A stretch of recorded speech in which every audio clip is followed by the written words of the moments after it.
aujourd'hui, mesdames et messieurs, quelques petits conseils pour vivre de façon écologique. Oui, c'est tout à fait dans l'air du temps et c'est tout à fait en phase avec les grands discours dominants. Je ne risque donc pas grand-chose à m'aventurer sur ce terrain, hein.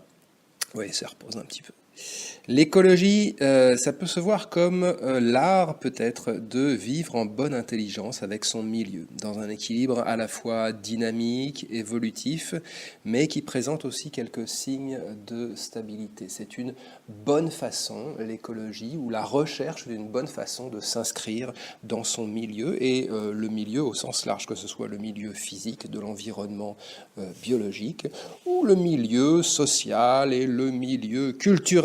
Et oui, parce qu'entre l'individu et son milieu, il y a la culture, qui est une médiation entre les deux, un ensemble acquis de comportements, de codes, qui se substitue en quelque sorte à la nature pour nous faire héritier d'une espèce de seconde nature. Oui, la culture, je ne vous apprendrai pas que c'est de la miel, vous le savez bien. Et l'écologie, étant une pensée raisonnée, de l'insertion de l'individu dans son milieu, elle est au plus haut point, cette écologie, une activité culturelle.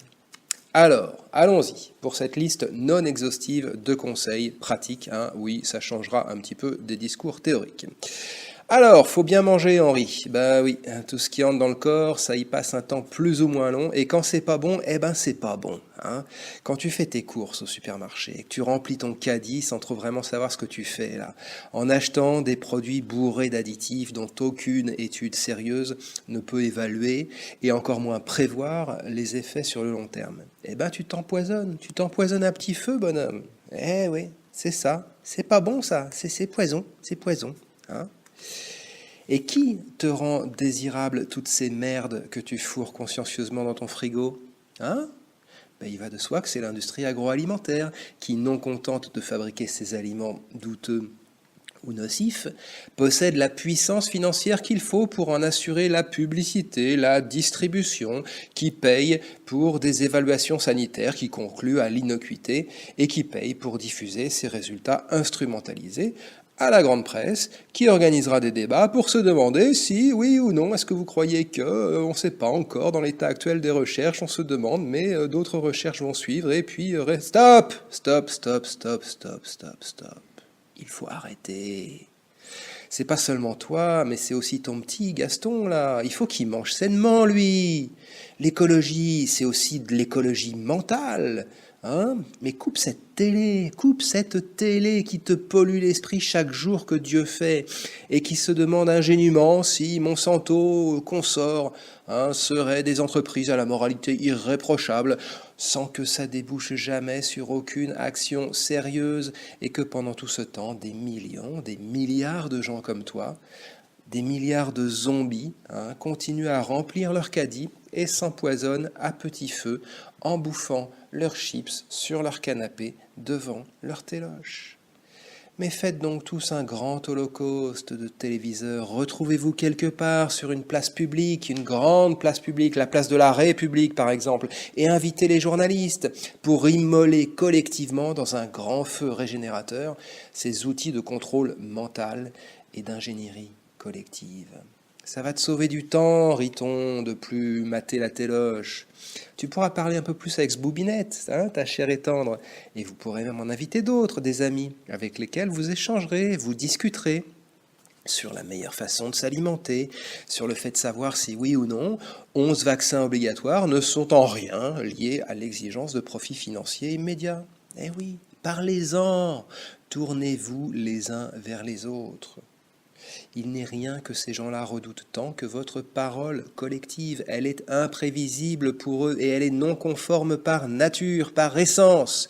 Tout ce qu'ils souhaitent, c'est que tu restes et que vous restiez tous à l'état de consommateur atomisé, zombifié, célébrant son esprit critique sous hypnose médiatique. Bon, autre conseil, un autre grand axe de l'écologie mentale. N'envoie pas tes enfants à l'école. Ben oui, t'es fou quoi. Tu veux en faire des débiles, c'est ça? Chaque jour que Dieu fait, au lieu de profiter, de jouir, d'apprendre de la vie, au lieu de s'ouvrir à l'inconnu, à ce qui peut surgir. Ils vont devoir subir une torture assis sans bouger sur une chaise pendant 8 heures par jour, tous les jours, le plus grand lavage de cerveau jamais mis au point, la plus massive entreprise de crétinisation jamais imaginée. C'est vraiment ça que tu veux pour eux? T'as pas un peu plus d'imagination, hein?